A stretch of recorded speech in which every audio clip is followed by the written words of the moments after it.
여러분 가르침의 장부 17페이지 봅니다. 자, 깨달음을 얻은 서가모니 부처님은 17페이지 1번 형언할 수 없는 법률에 잠겼으나 만족감과 기쁨이 자신의 것에 국한되어서는 안됨을 잘 알았습니다. 보편타당한 진리를 바로 깨달은 이는 그 진리와 하나 되기 때문에 그 진리를 몸으로 삼는 대우주에 자기 에너지를 돌려놓아야 합니다. 자, 무슨 말인가 하면 진리를 깨달은 분은 진리와 내가 한 몸이 되었지요. 그러니까 내가 이 깨달은 진리를 한 몸에, 중생도 내가 한 몸이거든. 중생도 내가 한 몸에 한 몸이에요. 같은 몸에서 나온 거예요. 우주에서 나왔기, 같은 우주에서 나왔기 때문에 한 몸이 나와. 그렇게 당연히 내가 아는 것을 그 중생들한테 나눠줘야 안 돼, 나눠줘야 돼. 나눠주는 것은 회향이랍니다. 따라 회향. 회향.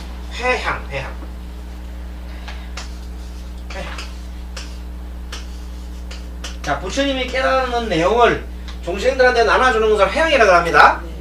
그러니까 자기만 가져가는 게 회향이니까 어찌 보면 부처님께서 다 돌려주고 가지요. 돌려주고 가는 것을 회향이라고 해요. 우리가 기도를 하고 나면 반드시 회향을 하지요. 그래서 부처님이 위대한 것은 다름이 아니라 회향을 했기 때문에 위대한다 그래요. 아는 바를 중생들한테 다 가르쳐 주시고 왔기 때문에 그것을 부처님의 위대성이 바로 거기에 있는 거예요. 자, 중생 없는 부처님은 그 이름이 있을 수도 없고, 중생 없는 부처님은 그 존재 가치가 없어 말았습니다. 중생이 아무리 깨달으면 뭐합니까? 중생한테 깨달음을 주고 가야 되지요. 깨달음을 줘야 됩니다. 그래서 물론 처음에는 깨달은 진리의 내용이 너무나 난해해서 일반 중생들이 이해하기 힘들다는 것을 알고 세상 사람들은 쾌락이나 신에 빠져 있기 때문에, 세상 사람들은 보통 어디에 빠졌대요? 쾌락하면 신이에요. 무조건 믿는 신에 빠지기 때문에 신으로부터 벗어나야 되고 또 쾌락으로서 벗어나라 그랬죠. 그래서 그렇게 해서 연기의 도리를 해요. 연기. 부처님 가르침이 연기법이지요. 연기법. 이것이 있으면 저것이 있고, 저것이 소멸하면 이것도 소멸하고, 그런 원인이 있으면 결과가 있고, 원인과 결과가 있으면 과보가 있느니라 하는 그 내용들이에요. 우리 공부를 다 한 내용들입니다. 아무튼 부처님은 중생을 제도하는 일은 곧 자비행위다 이렇게 외쳤습니다. 같이 읽어봅니다. 중생을 제도하는 일은 자비행위다 이렇게 외쳤습니다. 그리고 부처님은 영원한 자유와 영원한 행복, 그리고 완전한 자유와 완전한 행복을 찾았습니다. 그래서 부처님께서 도달한 그 경지가 너무 심오하므로 일반 범부 중생에게는 한꺼번에 다 이해하기 어렵다는 점을 잘 알았습니다. 그래서 일반 범부 중생들이 수준과 성향이 각자 다르지요. 그래서 그에 맞는 설법을 차근차근 해나가기 시작했습니다. 그래서 맨 먼저 한 것이 사성제라는 걸 가지고 얘기했죠. 부처님께서 모든 것은 사성제라 가지고 얘기했습니다. 이 내용들에 대해서는 또 구체적으로 다음 시간에 부처님 가르침에 대해서 좀 더 공부하기로 하고, 자, 일단은 어쨌든 간에 19페이지 보면 이런 말이 나와요. 부처님의 종교적 사상 한 가지 읽어봅니다.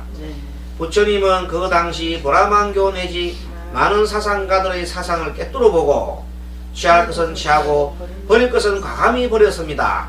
즉 무조건적 배타주의가 아니고 합리적이며 이성적이며 관용적 비판주의를 취하였습니다. 이 점도 중도 사상의 일면을 보여주는 것입니다. 그 나왔지요? 자, 이번 최초의 전법, 아까 설명한 내용입니다. 최초의 전법은 같이 읽어봅니다. 부처님이 처음 출가하여 고행을 할 때 부항이 보낸 5명의 희종이었습니다. 그들은 옛날 사문 고타마가 고행주의를 버리자 그를 비난하고 떠났던 자들이 있죠. 부처님의 조단을 보자마자 감복하여 경배하고 법문을 청하였습니다. 그래서 부처님은 그 사람들 이름이 교진녀 외에 5비구입니다. 이름이 교진녀가 아니라 교진녀 등 5비구에게 비로소 감노의 법문을 이었으며, 교진녀라는 걸 줄 끊어서 교진녀.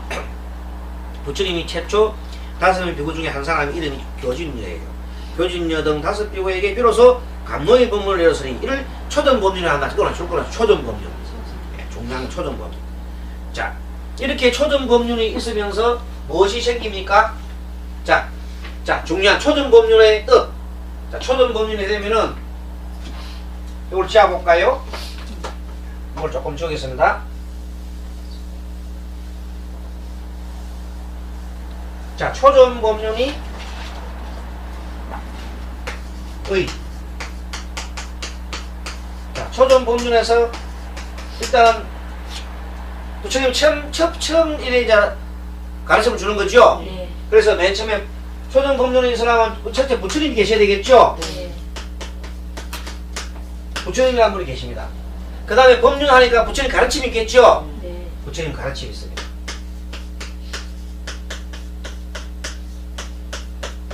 그리고 이 부처님 가르침을 듣고 5명의 비구들이 깨달았지요. 네. 그래서 이 부처님의 제자가 있습니다. 부처님의 제자, 깨달은 제자. 자, 부처님의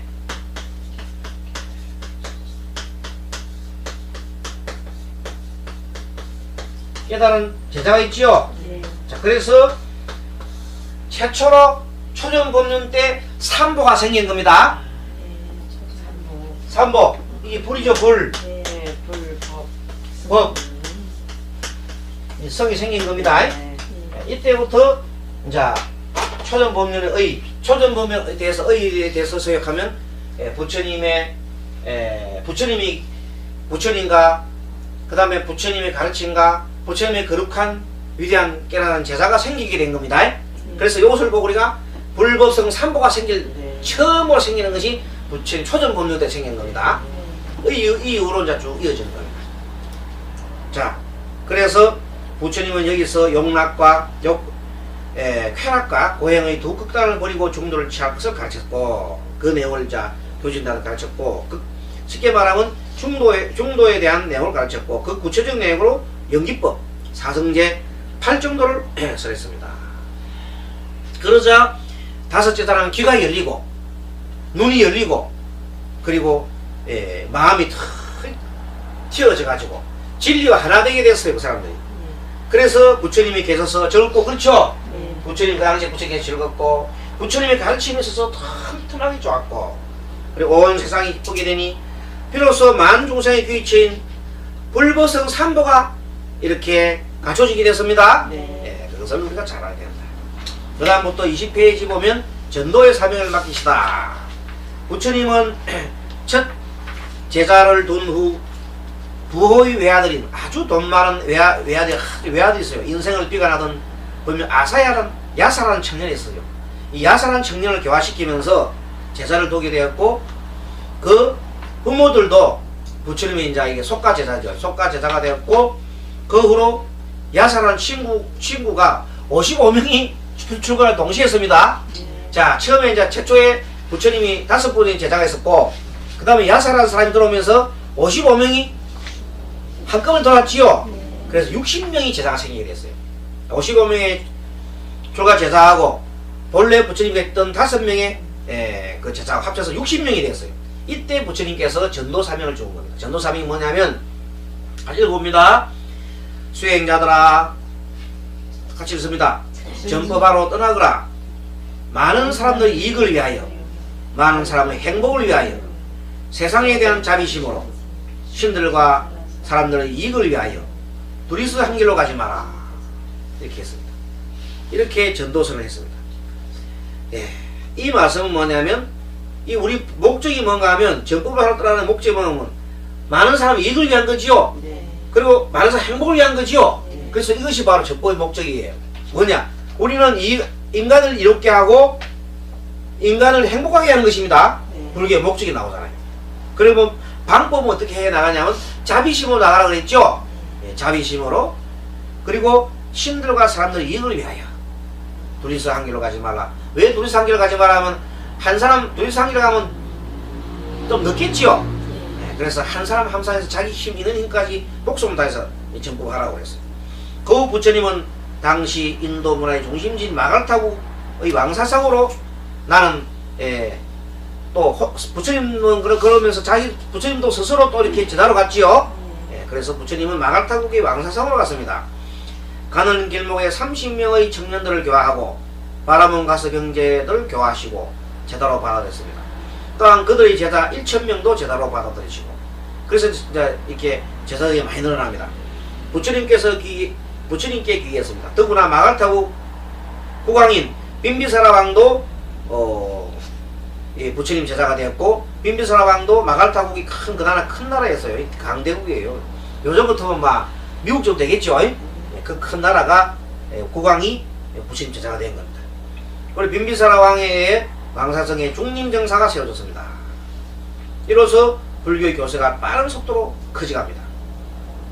자, 그리고 난 다음에 이제 부처님께서는 고향 카필라를 방문하지요. 네? 드디어 카필라 방문해서 부왕, 정반왕을 비롯하여 많은 친척도가 그거 사람들을 다 교화시킵니다. 부처님 제대로 만납니다. 그리고 사촌 아난존자와 아들 10년 아들 나울라와 친척들을 출가시키고, 그리고 코살라국에 있는 수도, 이제는 마갈타국에서 코살라국까지 갑니다. 코살라국은 부처님의 아버지가 소속되어 있는 큰 나라입니다. 큰 나라에 사위성에서 사는 큰 부자, 부호, 수달따라는 사람이 사위성에 기운정사를 지어서 이렇게 바칩니다. 그러니까 이제 마갈타국하고 코살라국 두 나라가 생겼지요. 마갈타국의 국왕과 코살라국의 국왕들이 다 이제 불법을 믿게 됐어요. 그 강대국들이. 그래서 부처님은 이 두 나라를 중심으로 해서 마갈타국의 왕사성과 부처님의 교화 중심 왕사성이 마갈타국에 있습니다. 마갈타국의 왕사성과 코살라국의 사이성을 중심으로 해서 이제 계속해서 평생을 왔다 갔다 하시면서 마갈타국과 코살라국을 왔다 갔다 하시면서 왕사성과 사이성을 왔다 갔다 하시면서 요즘 말하면 이제 전법 활동을 하십니다. 교화를 합니다. 그래서 부처님은 성속을 드나들며 교화했습니다. 성속, 그러니까 부처님께서는 성이라는 건 제자들이요, 부처님 제자뿐만 아니라 일반 속인들까지도 교화했습니다. 또 누구도 차별하지 않고 법을 전했습니다.